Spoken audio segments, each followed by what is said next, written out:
Hello, everyone, and welcome to What Fresh Hell, Laughing in the Face of Motherhood. You can already hear laughing going on in the face of motherhood. This is Margaret. And this is Amy. And the reason we're laughing is that today we are here with Molly, Lloyd, and Blair Brooks, hosts of the new podcast, Unsticking It with Blair and Molly.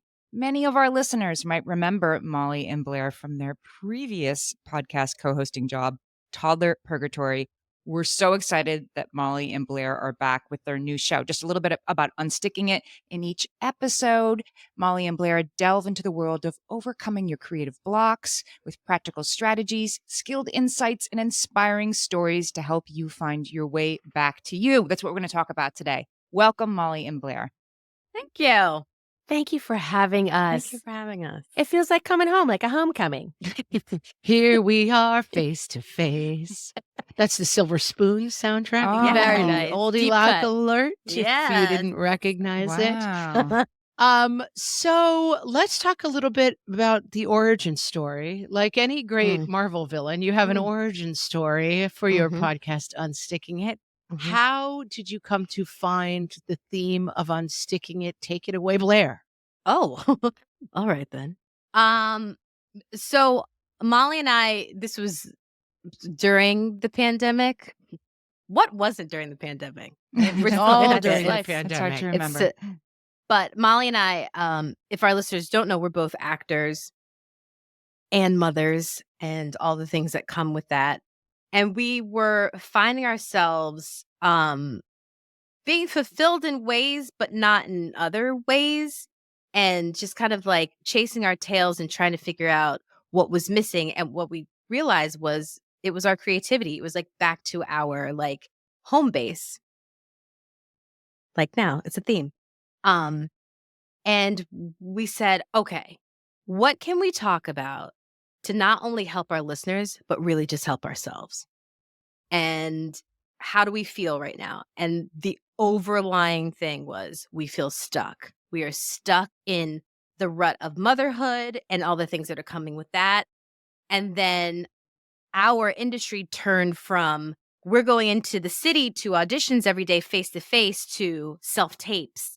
And it turned into we're sending our creativity into an oblivion and into a vacuum, and no one knows what's happening. So it was just And like it was so isolating too. Yeah. so isolating. We just felt just stuck. So we're like, let's talk about being stuck and how to get back to our creativity, back to ourselves, back to the thing that alivens us. That's not just self-tapes and making dinner and lunch. But even- Self-tapes and breakfast. making dinner, the story of a life. Even when But you're not an actor, I think everyone listening can relate to this feeling a little bit stuck in that things didn't really go back to the way they were, right? Yeah. There was the before Mhm. times. Yep. Then there was this giant sort of fire line, right? And Yep. nothing was the same on the other side. But I find myself, I mean, the pandemic was 4 years ago that it started. And Insane. I still don't really go to like exercise classes in person Mhm. anymore. Mhm. Like I do them, Mhm. but they're on the internet. My meetings Mhm. are on Zoom. Mhm. Meetings that could easily be in person are on Zoom. Mhm. Yes. And I'm stuck at home all the time. I don't see anybody. And I'm just now realizing like, I got to get out of my house. I got to make up reasons to go see people, even though I'm on meetings and Zooms and podcast recordings all day long. Mhm. Something's missing. So is it about getting intentional about putting some of that stuff back? Yes. Yes. Okay, guys, that was our episode. that's it. Hope Thank you you. enjoyed That's it. it. Thank And you. our work here is done. I feel like we've had quite a few interviews so far, and there's a couple of themes that have rung true for so many people, but in different ways, because everybody's journey is different. Every human being is different, obviously. But there are a couple of things that have risen to the surface. The cream of the crop, it rises to the top. And it is that you have to, first of all, take a minute or two or a week or a month, and you have to get still and silent, because we also have, like you were saying, Amy, you're on Zoom or on the computer for hours. That's a lot of brain stuff. That's a lot of stimulus. It's a lot of lights. It's a lot of information. And it's hard to get quiet with ourselves. So in quite a few of our interviews, we've heard, take a minute and get away from the computer, get away from your children, get away from the demands of life as we live it now, Our very first episode was with Robin Ivy, a coach out of Rhode Island, and she goes into her tree. She has a tree that she goes into, and that's where she finds herself. Like an A literal actual tree. tree? A little An actual tree. literal tree. Does she have a tree house or she just climbs up into a tree? I believe she climbs up into a tree. Wow. Right? Does she have a house or a platform of some kind? She's dope. She's so rad. She didn't want a explain tree. it to me, but in my head, I imagined like she had like a little platform that was like draped in like tapestries and like bells, candles. Don't burn I down have that an don't actual burn the tree down. house at my house, but I never thought about going up into it. But maybe I'm going to girl. start. Go up in Claim there, it. get still. I don't know if it's your kids or it used to be your kids, but it's yours now. Well, I tell you, it was built for Right. my kids, but when it was first built, my husband and I would go up on Fridays and have a cocktail because it's really just a platform. It's not like a house. Yeah. And it's an awesome spot. We really need to get back to that. For Do sure. it. I need to get back in the tree. Whatever, Sit and back maybe in the that's tree. a metaphor. It might be. Maybe it's Or it for might the- not be, Molly. Even more disturbingly, it might not be a metaphor at all.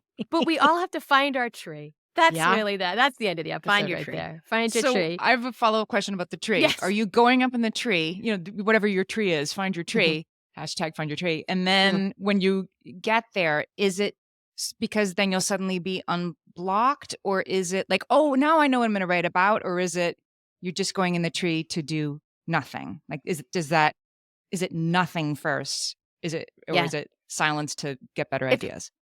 I think it can be any. What would you say, Blair? What was your takeaways from? Because really, it's the theme that we've heard from. Also, Joe Schappa, I think, said it, and maybe another person or two, is like there's so much noise. So whatever that is for you, it's your calm center. It's going back to zero, and that opens up your mind and your ability to let the ideas come.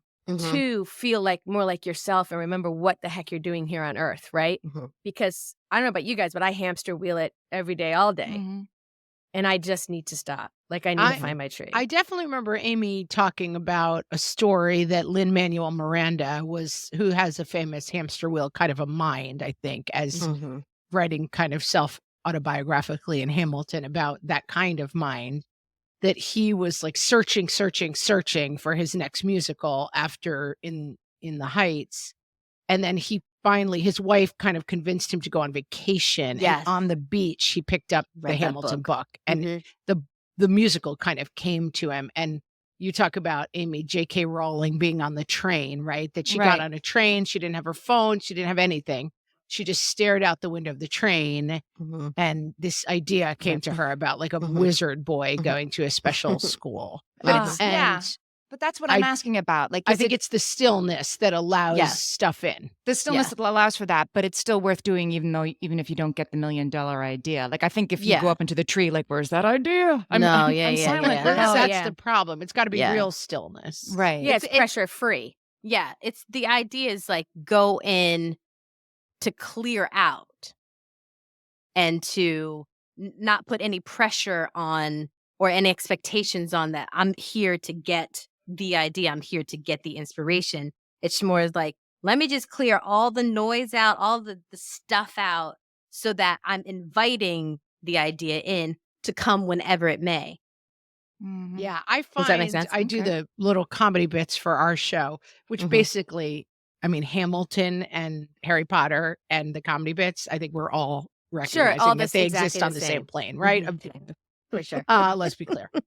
But I do find after years of trying to sit down at the desk and think, okay, what am I going to write about? And let me write it out.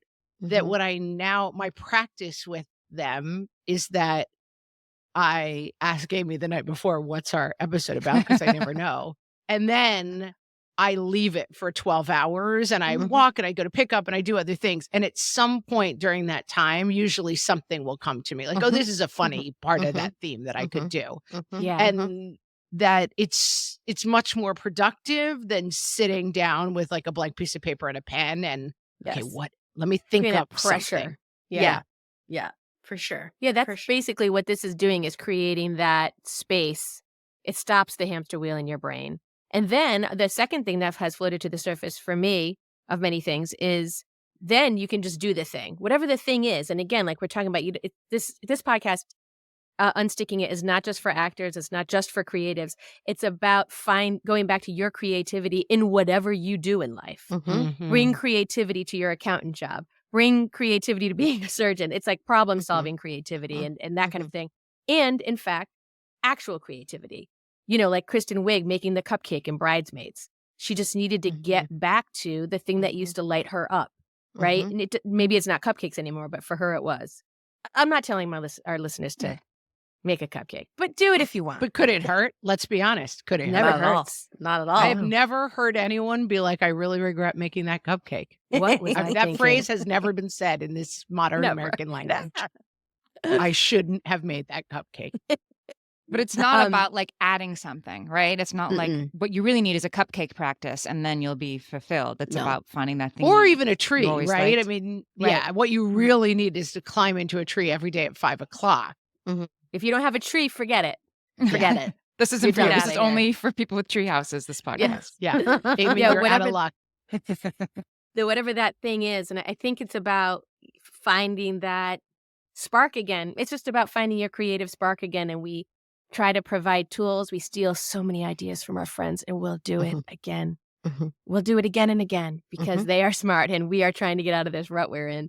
So we're providing tools for any person's tool belt of getting back to yourself, but knowing that what we've discovered is that we're never going back to who we were before, right? This is like one of those times, these last 4 years, where who we were before is somewhat gone. So we have need to not apply. This is life. This is not life anymore. The before times. So like in this new times that we're living in, staying in the now and applying the lessons we've learned to how we are living our lives now, and that we're adding tools to your tool belt to live your most creative self in the world we live in now, in the here and now. I think the idea of creativity can feel very foreign to people. And as you were saying, you're not trying to talk to only actors, only writers, only painters who are going to go up into the tree and then come down with the next great masterpiece of our time. So I want to dial in a little bit more on what creativity looks like. And we'll do that right after this break. We're talking to Molly and Blair from Unsticking It with Blair and Molly. And we'll be right back. So I guess the starting question is everyone creative? Are there people who can live without creativity? Like, do we need creativity? Or is it, as Amy was maybe hinting at, just another thing on the list? Now I'm supposed to be creative on top of getting through my day? This sounds terrible to me. The thing that kept coming up for Molly and I when we first started was like, okay, we're going to talk to actors. We're going to talk to the people that do the thing, that do the artist. And then as we talk to people that weren't necessarily that, we've learned that we are born creative. Like just look at your kids. We meaning humans, not human beings. Meaning Molly and Blair. Well, yes. But I mean, you guys got a little extra in the sauce. Let's be fair and clear. Humans as a whole. Yeah. I mean, look at your kids. Like when they're making up stories, when they're drawing things, when they're playing with things that aren't toys, or, when they're outside making, the things that come into our heads as babies, as toddlers, as kids. It's all of our creativity.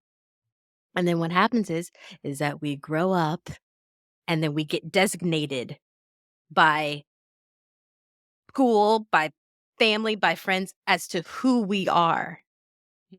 And then we just end up into these stereotypes or into these roles. And certainly by jobs, right? Like you are not creative. Yep. You are an accountant. We keep picking on accountants. And just because you're good at math in school, then all of a sudden that's what you should focus on, right? But what we're learning is that our creativity is almost kind of like taught or fought out of us. So the idea is just to kind of reconnect to that.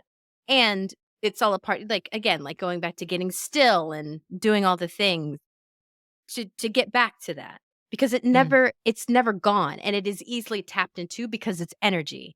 And it is also like, it's a secular thing. It's always going on, right? That's why we watch movies. That's why we listen to podcasts and music. Like creativity is a constant around us.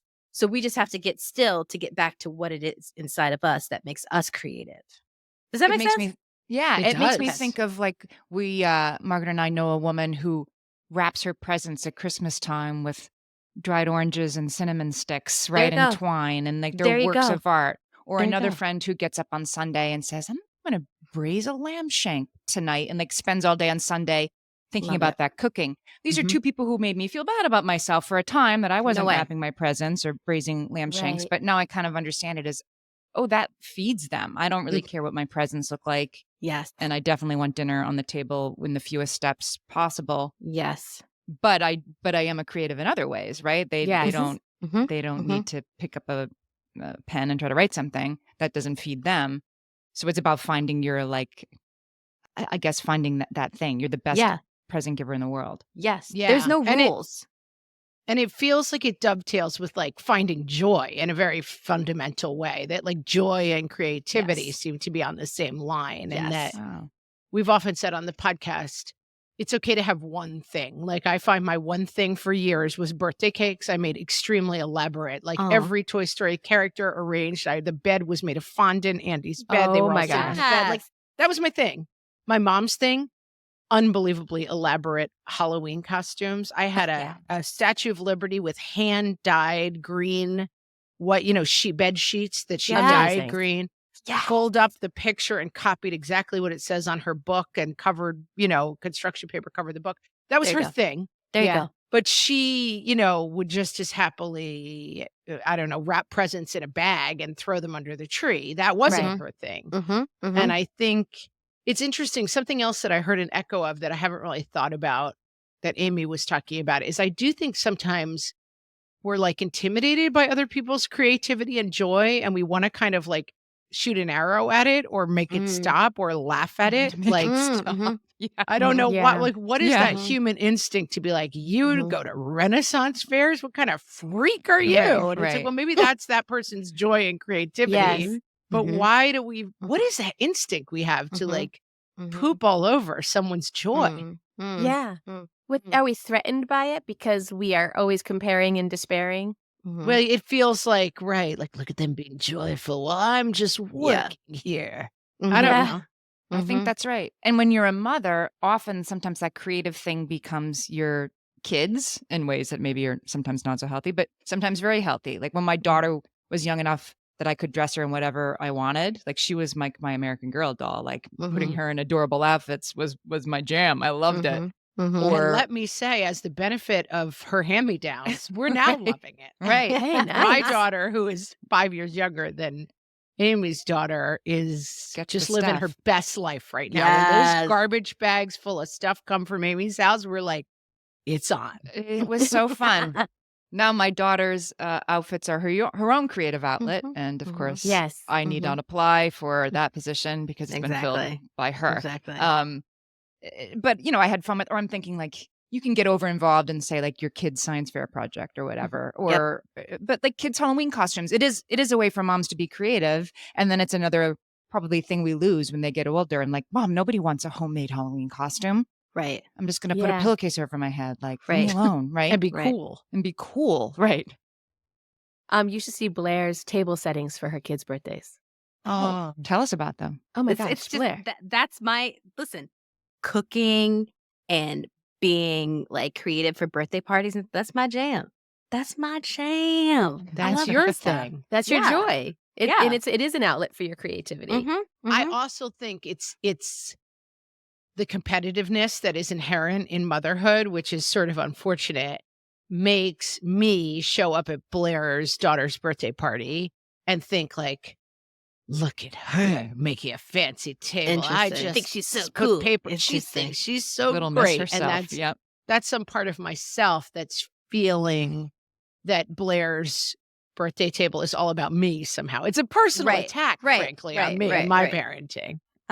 It's funny you say that because there were like a couple of moms who, and this is the thing too, whenever I do these parties, I keep the parents in mind. So I always make sure that there's like equally like a cool setting for the parents, right? Or I have themed cocktails Yeah. for the party for the parents, People right? are grumbling about this, I bet. Well, and here's the thing. There was a couple of the parents that were there. They were like, "Oh, going all out, huh?" And I would make it a point. I'd say, "This is my joy. This is my jam. I totally get when you don't wanna, and when you don't have the energy or the creativity or the time. I get that. I make the time because this fills my me. thing. This And is I my jam. and I made sure, because I could feel that it was coming. It was coming at me, right? It's like, oh, it's like, let's not do that. Doesn't Go- she just think she's go the and- thing? That was me, exactly. by the way. I mean, I wasn't actually invited. That This was is go Margaret's grab yourself child's a birthday party, but I cocktail. crashed. And Your cowgirl lemonade. Go I sit talked down. mean about her for enjoy the whole it. rest of the day. That was me. Sorry, Blair. That's all right. Well, That's all right. I do think that's one of the things that comes out of getting still with yourself, because you have to find your joy. And in some ways, we could talk about social media from now until the end of time, but like on the one side, the devil on your shoulder is the compare and despair. And then the angel on your shoulder is the support that you find as well. So like Blair and I were just saying this 10 minutes ago before we got online with you guys, was this quote by Jordan Peele where he said, when you're creating something, it's just shoveling sand into the sandbox. You're going to make it into a sandcastle later. He's talking about writing something. Oh. So when you first start writing, that first draft is just sand in the sandbox. You'll make it into a castle. And for instance, that's just for instance for me, where I was like, yes, I never would have thought of that. That metaphor works for me. It might not work for somebody else. So like not only on the social media side of things, you can like block out the voices that say, how dare you make that cowboy, what'd you say? Cowboy lemonade. I don't know Cowgirl what it lemonade. is. Actually, it's a cowgirl Cowgirl birthday lemonade. party. Cowgirl. Is it because it comes in a glass in the shape of a boot, or is it an actual cocktail? Is it a thing? I was thinking it was lemonade, with in quotes with a wink handed over to the parents, and then there's another one for the kids. This is my imaginary cowgirl birthday party I've been creating in my head. Amy's joy is creating imaginary birthday parties in her head that no one else understands.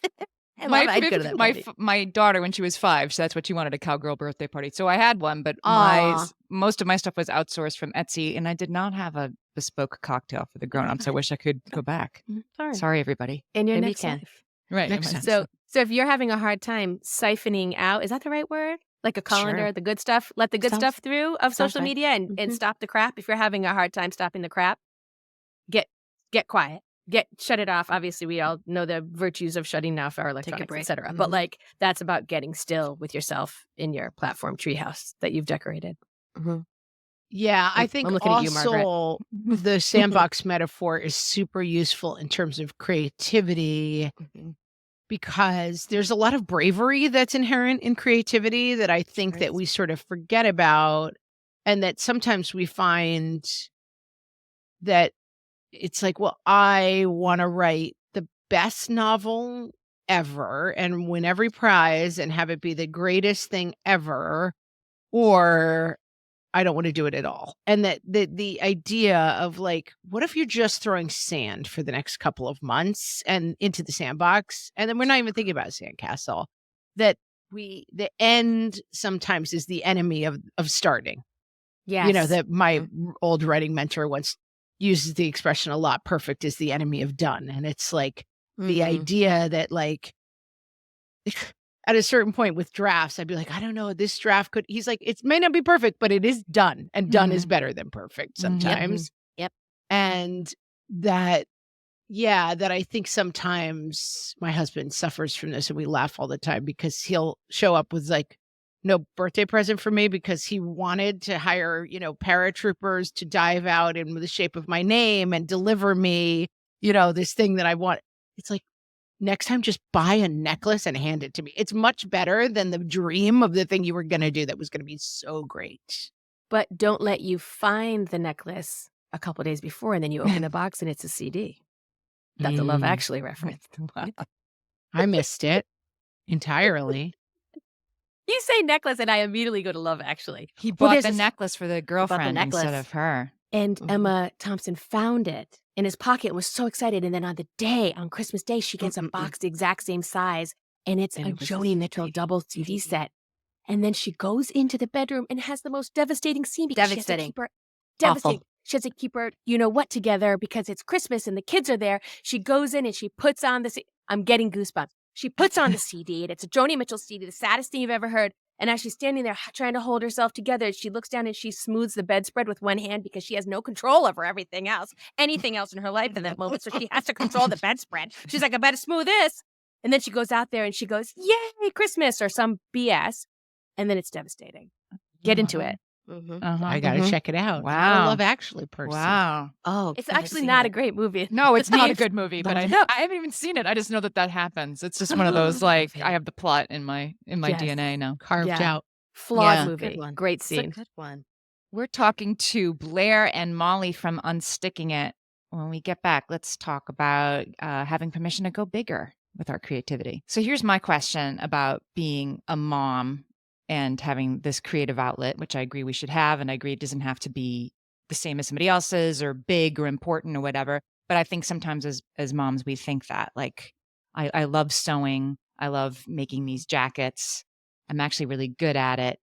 But if my Etsy store doesn't sell 20 by November 1st, then I have to stop doing it because it's not worth how much time it's taking me, right? If it's not making money, then I need to stop doing it because I really should be being everybody's, caregiver instead.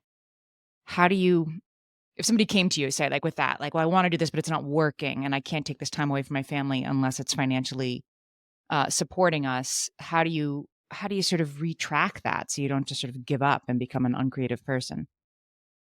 I would say,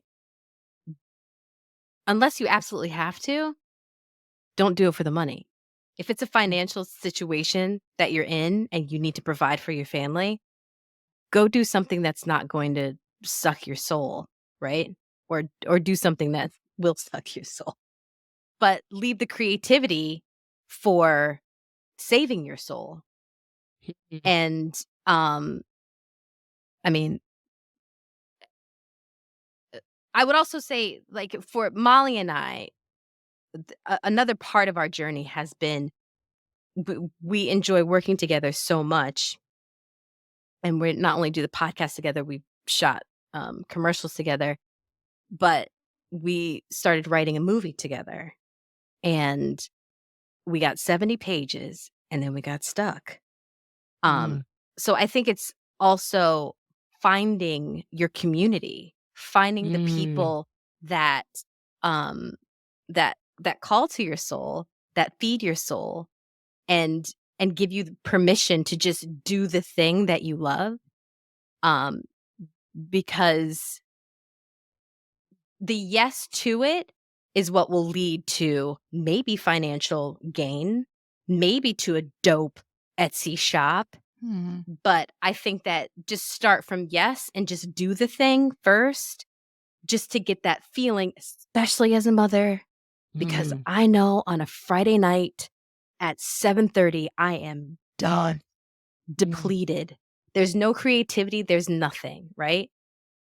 So the more time that I can save, or the things that I can do to save towards my creativity, is what I'm holding on to, so that I can produce, and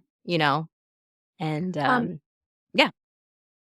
Also, go ahead. Go, Molly. I was just going to say, and also piggybacking on Blair's point, we got this concept from one of our guests named Betsy Capes, who runs Capes Coaching, which is a coaching company. She has this concept of daily vitamins.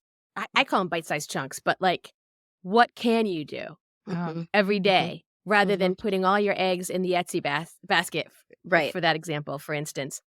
But, like, maybe right now in this season of your life, that isn't sustainable.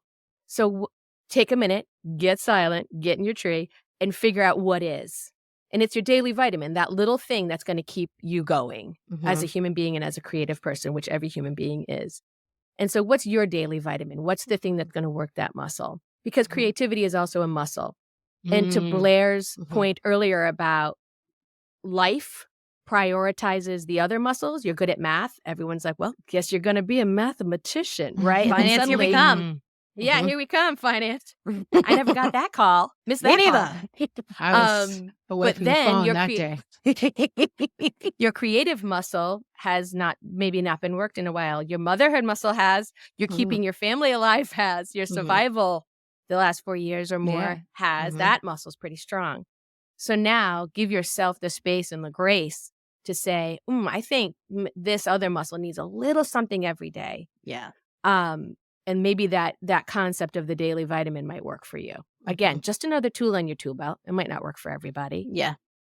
I think the idea of creativity without a goal is something that is really interesting to me. On Christmas morning, I opened my presents for my husband and I got a paint by number Awesome. of the Starry Night, the Van Gogh. Yes. Oh, nice. Yeah. And he's like, do you remember you mentioned this to me? Because God bless him. I think I just said something mean about it, but he's very good at like, whenever I mention anything, he writes it down in like his phone, like a little spy. Oh, So I'm going to say like 7 months before, I had been looking at Instagram and I'm like, this looks kind of fun, doesn't it? Like you paint by numbers and you make a painting.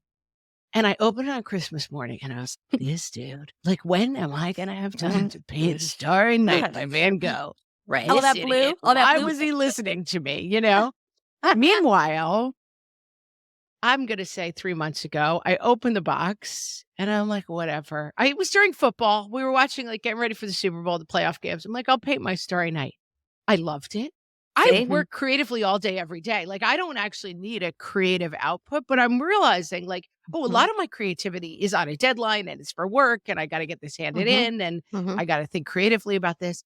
And here I am painting Starry Night by Van Gogh and I loved it. And guess what? It's terrible. No one's buying it from me. Yeah. I keep making a joke. I'm like, should we sneak this into the museum and swap it out? Because, I mean, it looks, like a very bad version of Starry Night. Nobody wants it. Like, I'm going to throw it out literally when I'm done with it. I don't even want to hang it on the wall. It's not good. But there was something about doing something creative for no reason at all. Yep. I could not believe how satisfying it was. It was a lovely revelation. Yep. I think that part is missing sometimes. Like, you can take a jewelry making class and it doesn't mean you have to become a jewelry designer now, right? No. Right. No. Right. You don't need a side hustle in making Van Gogh knockoffs, as it turns out. Or you can write a screenplay with your friend and maybe you finish it and maybe you get stuck halfway, but it was fun to do it. That the creativity is worth it. And you're making me think, Margaret, that you need that side thing, which I don't really have. Like, I spent a lot of my life being creative for sure, but I don't do, I don't know, cross stitching for the hell of it. It's that for the hell of it thing that I'm thinking maybe I should add it to my life in this sort of what do you like to do? Like, before, I don't know, the responsibilities of motherhood came into play. What are some things, that little tiny joys that you like to do? Well, the perfectly frustrating thing of acting. I love performing. I love being on stage. And like, acting is like this one art form where you have to wait for somebody to give you permission to do it. But the one thing that comes to mind that I keep thinking I'm going to do and I don't do is join a chorus for the hell of it. Not to get a recording deal, just because I like to sing. Yeah, exactly. And doing that. That's a perfect example. It's a perfect example. Perfect. And you don't get anything out of it. Right. Nope. And, nobody's going to sign me up. And it doesn't even matter. I can sing okay, and you just do it to do it. So I'm inspired. And it's interesting because we talk about it with kids, but I do think with kids that we are much freer with kids. Yes. To say, you should take guitar lessons. Yes. Oh, you should take a dance class, a ballet class. Yes. Not because I want you to be a ballerina. In fact, please don't become a ballerina. I beg you. Right. Like, I do think that we see much more. They're teaching. I haven't been able to work it out yet, but they teach in my town at the town theater tap class for adults. I'm like, I would love to do that. There like, you just go. go and tap dance one night. Yes. Am I getting cast in Anything Goes on Broadway next season? Highly doubtful. But I mean, I used to tap dance, and there's something really fun. There's something so fun about tap dancing. Yeah. I mean, but I do think that as especially moms, we think of, well, I can bake because my family eats it, and I can express myself with birthday parties because people come to it. But doing something with no purpose seems so indulgent as a mother, I think. Yeah. especially when necessary. it's like your only hour off, so to speak. Like Right. sometimes I know I struggle with that. I'm like, well, I have an hour. So, well, first I'll pick up groceries. I'm just going to bang that out. And then all of a sudden I'm down to a half an hour. That's not me time. That's family time. Buying groceries or, even getting ready for a party, even though there's a creative aspect to it. And I think that's about, we have an episode called Reclaiming Your Time. Reclaim my time. I'm going to listen. And that's, that's one of the main messages of it is, yeah, you got to be brave enough to speak up for the time that you need. To go to a crochet class when you've never crocheted. Like, you just have to, it is part of that is bravery and also prioritizing yourself. And not because you're going to make everybody a blanket, because you have to be useful in order to exist. Yeah, just do it for S and G's, as they say. Yeah, Yes. absolutely. I think that's really important. And we were just talking about like mom blame on one of our episodes, and I had a very like radicalizing experience about, oh, we do put all this stuff on ourselves, but also a lot of people put stuff on us. Like, of course, it's your fault. You don't do enough. You this, you that. The kid did this, and mom must stink. And part of fighting back against that kind of culture is to say, I deserve on a Sunday to sit around and paint Starry Night by Van Gogh by numbers and do nothing for anyone else. Exactly. Is it making money? No. Is it helping my children? No. Is it self-actualizing me? Probably not even. But I'm still doing it. Yeah. I gotta be in I gotta say, you're probably adding years to your life. I hope so. I really do think I hope so? Let's see. Some days it's an I hope energy so. thing. For sure. Some It's days an I energy hope thing. not. And then also, like, why is it that we pour so much energy into having our kids explore all different types of things? Granted, yes, to keep them busy. And to keep them out of our hair, for sure. Yeah. But like, we evolve and we change too. Why can't we give that to ourselves? Why can't we give ourselves the opportunity to delve into different creative things or sports or, you know what I mean? Like different classes. And on that note too, there's so many things now that you can just like order online, like the crocheting, cross stitching. There's so many things that you can order online and then take a virtual class. You get all the tools and cake decorating, all the things. There's so many things that are so possible to explore that if you have, if someone is listening right now and they have that thing, that little ding inside of them that's saying, oh, I want to do it, just do it. Just do the thing. Just do it. No one's clocking you heard it. but you. You heard it. And, ding, ding. And there it is. Ring a ding, ding. Ring a ding, ding.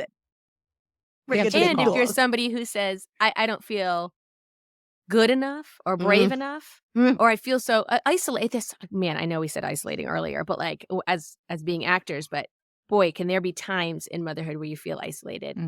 What a great way to find a community of at least creatively like-minded people by going to that crochet circle, because you all are interested in crochet. Social too, right. Yeah. So it's so social. And community, again, talking about adding years to your life, finding your community, finding a community, creativity is such a beautiful binder. It's such a beautiful bonder. It really brings people together and, knitting circles since the beginning of time, right? Like making something together, doing something together. Boy, does that feel good.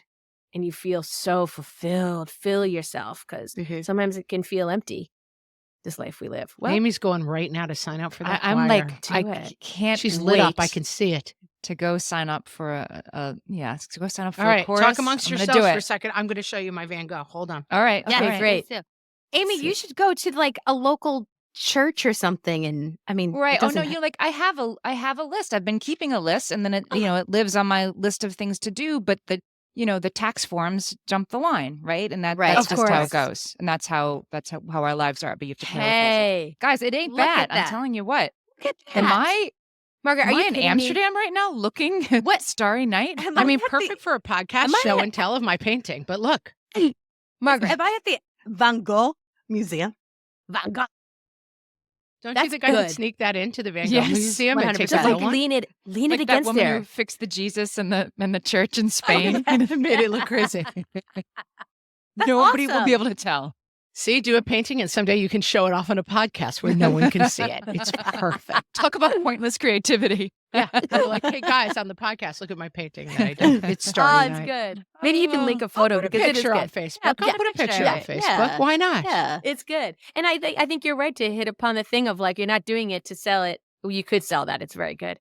But you're not doing it to sell it on, at an art fair. You're doing it because it fills your soul. Yeah. And there's also this scared, where we all get scared about failure, right? I just read something recently. I can't remember if I told you this, Blair, about someone who wrote, what is our obsession with failed blank? Like if you have a restaurant and it does well or doesn't do well, and you decide to move on and you close that restaurant, everyone goes, oh, they were a failed restaurateur. Like, are they? Or do they just decide to move on to the next thing they're interested in? If you have a marriage and it went pretty well for a while and then it ends, maybe it wasn't a failed marriage. Maybe it was a pretty successful marriage that's at the end of it.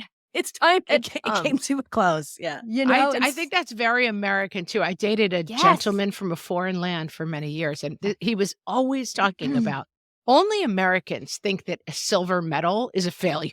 Like, agreed. You medaled in, a sport that took you 100 years to learn, and people are like, bronze, what a loser. It's too bad about that, isn't it? Yeah. It's too bad that person had an incredibly successful career. Right. But yeah, it's like, you try it. Yeah, I think you're right. I think we're a little too obsessed with failure. Obsessed. Like, let's all fail spectacularly because it meant we tried something. Yes. Yeah. So Molly and Blair's new podcast is called Unsticking It with Blair and Molly. I'll put the link in the show notes so you can start listening like immediately after this, and you can find it wherever you listen to podcasts. What else should I tell them, Blair and Molly, our listeners, about what you're up to? You can follow us on Sticking It. What is Underscore? Underscore. We're so bad at social medias, but we're on the number one thing we're good at. Where our creativity doesn't lie. You can find us on Unsticking It underscore it underscore podcast. Okay. On we'll Instagram. Put that in the show notes too. Molly is currently in a State Farm commercial that's running. Oh. With Ludacris. Oh, didn't it play during the Super Bowl? Oh, it didn't play during the Super Bowl, but I think it played right after. Yeah. I saw cool. it Super Bowl Sunday. I was like, whoa. Yeah. That's awesome. It's pretty funny. It's pretty funny. And so glad you're back podcasting again, thank Blair and Molly. We missed you. Thank you. It's good to be back. We're loving it. Thank you for being such great, not just role models and friends, but also like so supportive of other women in your same realm is really awesome. So thanks. Thanks. It's fun. It lights us up.